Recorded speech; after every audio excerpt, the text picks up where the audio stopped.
Good morning, dear students. Welcome to lecture number 7 of our chapter number 12, that is sound. In the previous lecture, that is lecture number 6, we learned about various terms that are associated with sound wave. Like we learned about the pitch, the amplitude, the note, and the tone. After that, we studied the formula to find out the speed of a sound wave, that is V is equal to lambda into nu, where lambda represents the wavelength and nu represents the frequency. So using the same formula, that is speed of a sound wave is product of its wavelength and frequency, we also solved example 12.1. Now today also we are going to learn first about the two terms that are associated with sound, that is the intensity of sound and loudness of sound. Now dear students, generally क्या होता है कि ये जो दो terms है, that is intensity of sound and loudness of sound, उसको हम एक ही समझते हैं. That means कि लार्ज इंटेंसिटी का साउंड है तो उसका मतलब वो लाउड साउंड होगा, राइट? लेकिन intensity and loudness are different. कैसे? तो उसके लिए हमें उसकी डेफिनेशन समझनी पड़ेगी and then we will discuss that what is the basic difference between the intensity of sound and the loudness of the sound.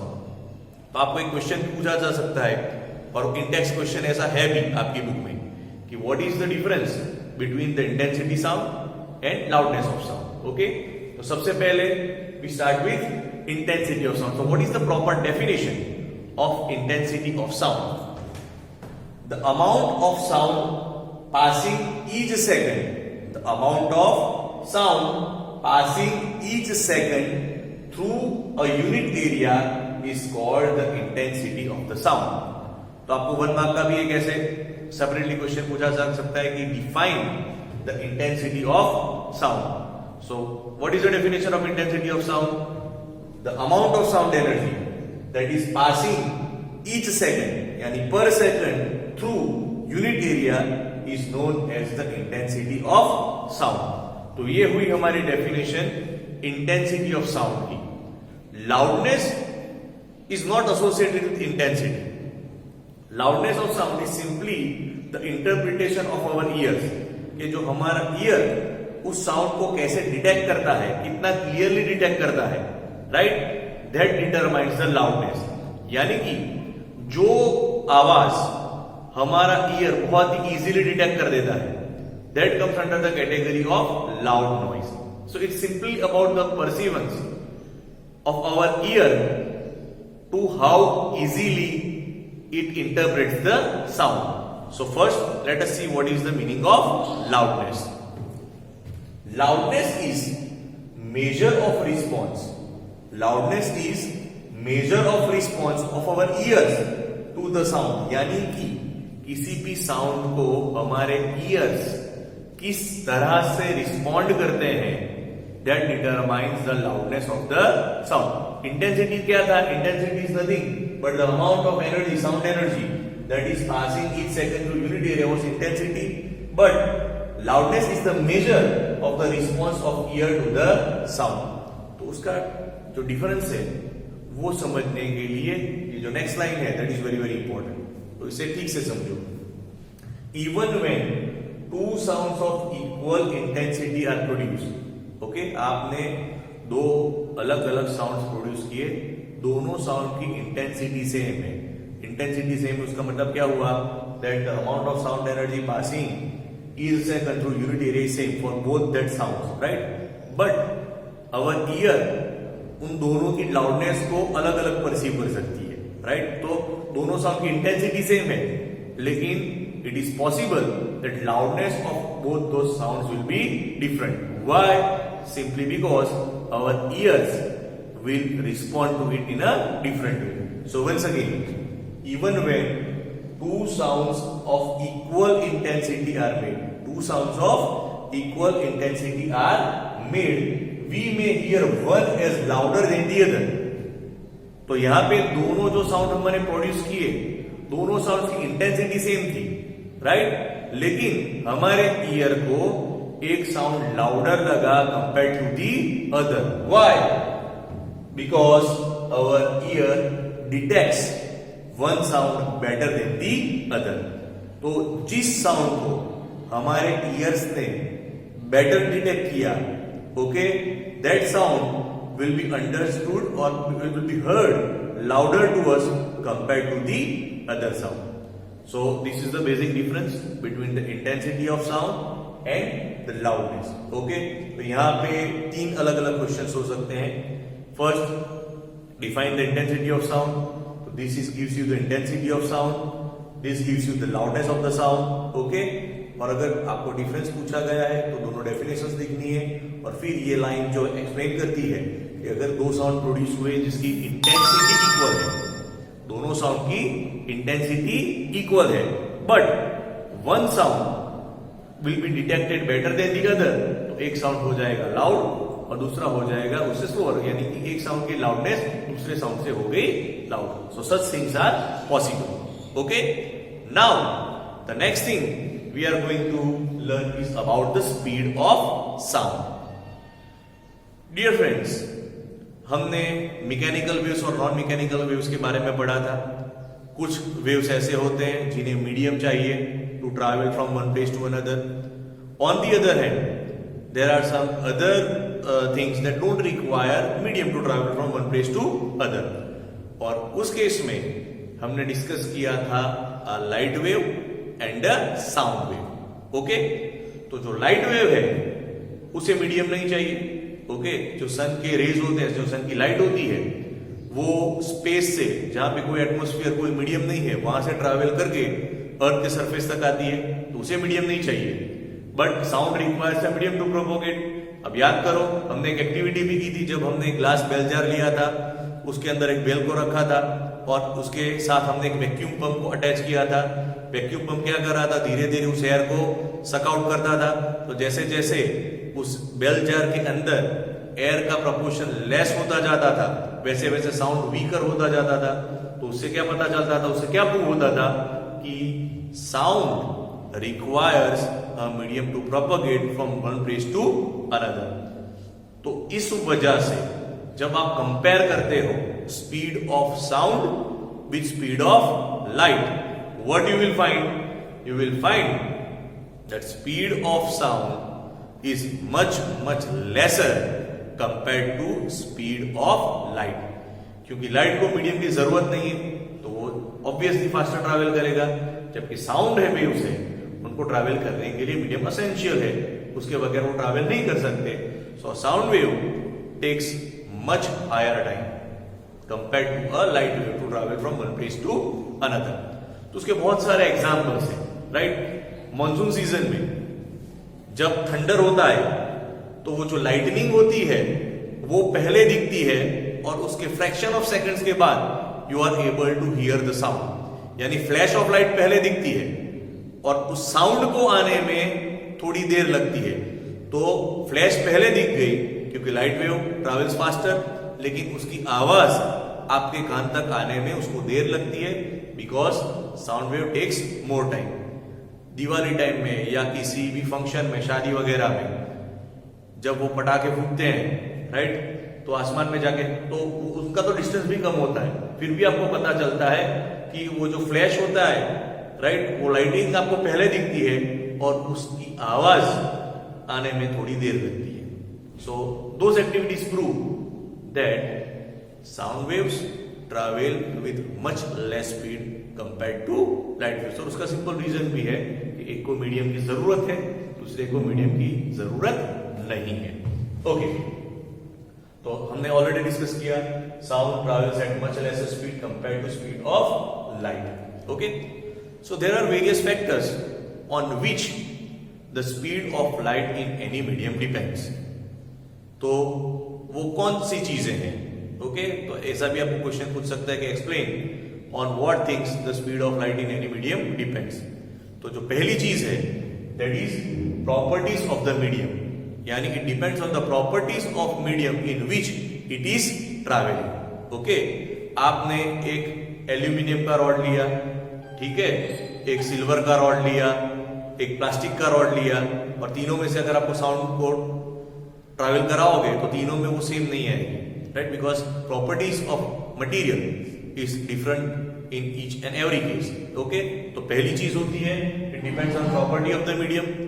Second important thing, it also depends on the temperature of the medium. जैसे जैसे temperature increase होता है medium का, वैसे वैसे speed of sound in the medium also increases, right. Simple example, generally speed the sound waves travel in air. तो अगर atmosphere में एयर का टेम्परेचर 0 डिग्री सेल्सियस है, उसमें आप स्पीड ऑफ साउंड करो, और 25 डिग्री है उसमें स्पीड करो, तो speed will be greater at the greater temperature. जैसे जैसे टेम्परेचर इंक्रीज होता है of the medium, the speed of sound also increases. Although that increase is not that big, right, वो इंक्रीज होता है, वो मार्जिनल होता है, लेकिन फिर भी इंक्रीज होता है. तो एक चीज जिस पे डिपेंड हुई, that is the properties of the medium. Second thing we discuss, temperature of the medium. Third is the state of the medium, right. तो स्पीड ऑफ साउंड डिपेंड करती है कि साउंड सॉलिड मीडियम में travel करता है, liquid में करता है, या गैसियस में करता है. तो डियर फ्रेंड्स, आपको क्या याद रखना है कि the speed of sound is highest in the solid medium. किसी भी सॉलिड मीडियम में स्पीड ऑफ लाइट जो होती है उसकी वैल्यू हाईएस्ट होती है, उससे कम लिक्विड स्टेट में, और minimum in the gaseous state. So once again, two things to remember, right? That speed of light in anything depends on 3 factors. किन 3 चीजों पे डिपेंड करती है? Point number 1, properties of the medium. Point number 2, temperature of the medium. And point number 3 is state of the medium. Now we will also discuss about another important phenomenon that is associated with sound wave, that is sonic boom.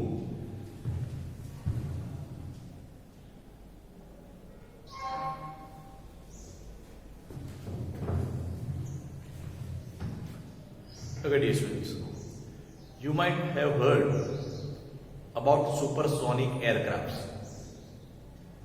तो आप सोचते होंगे कि what is the meaning of this word supersonic? Okay, so we will understand it today, what is its meaning. Now, when the speed of any object exceeds the speed of sound, okay, it is said to be traveling at a supersonic speed.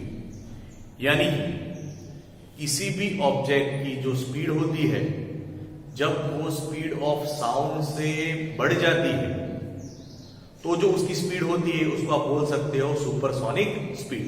So simply supersonic speed means a speed that is greater than the speed of sound. तो ये हुई definition supersonic speed की. So once again, when the speed of any object exceeds the speed of sound, it is said to be traveling at supersonic speed. तो generally ऐसी चीजें बहुत कम होती है जिसकी स्पीड साउंड की स्पीड से ज्यादा हो. एक एग्जांपल है, when a bullet is fired from the modern automatic guns, उसकी स्पीड होती है वो काफी ज्यादा होती है. तो जो अच्छी क्वालिटी की जो गन्स होती है, राइट, जो अच्छी क्वालिटी की जो असॉल्ट राइफल्स होती है, उसकी बुलेट्स की स्पीड जो होती है वो साउंड की स्पीड से भी ज्यादा होती है. So you can call it that the bullet is traveling at supersonic speed. Certain jet aircrafts, okay, we are not talking about normal passenger aircrafts that carry you from one base to another. जो fighter planes होते हैं, jet planes, right, they travel at a speed which is greater than the speed of sound. तो ऐसे जो jet aircrafts होते हैं उन्हें supersonic jet aircrafts कहते हैं. तो बेसिकली ये बात बहुत ही क्लियर हो गई कि जब भी कोई भी ऑब्जेक्ट अगर ट्रैवल करता है with a speed that is greater than the speed of sound, you can say that that particular object is traveling at a supersonic speed. As for example, a bullet fired from a gun and certain jet aircraft. Okay, now उससे क्या होता है, जब कोई object इस supersonic speed से travel करता है तो उसके साथ कुछ और भी घटनाएं होती हैं। वो क्या होती है? When a source of sound moves with a speed greater than that of sound, it will produce shock waves. Okay, वो एटमॉस्फेयर में, वो एयर में क्या प्रोड्यूस करेगा? शॉक वेव्स प्रोड्यूस करेगा।